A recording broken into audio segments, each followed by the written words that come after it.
Mao lamang sa Jesus, mao lamang siya na nagpakamatay alang kanino. Nganuman, namatay tinuod si Kristo, apan human sa tulo ka adlaw nabanhaw siya. Mao kini nakahatag kanako og paglaom nga ako musulti nganha kaninyo. Na namatay dito sa cross, human sa tulo ka adlaw nabanhaw ug nabuhi siya ug nasaksihan siya nga nabuhi.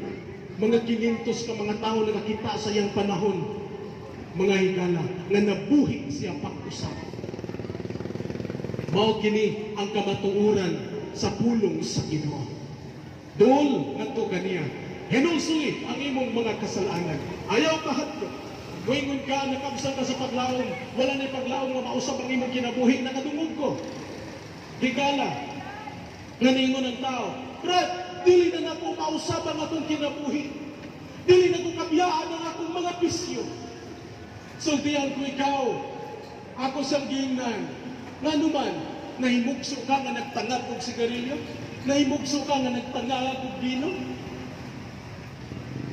Sultihan ko ikaw, ang kamatuoran mao kini. Nahimugso ta nga walay dala nining kalibutan. Apan grasya sa Dios, kung sa imong pagkahimugso bisan wala kay dala, nahimo ka nga adunahan. Pasalamati ang Dios ni anak.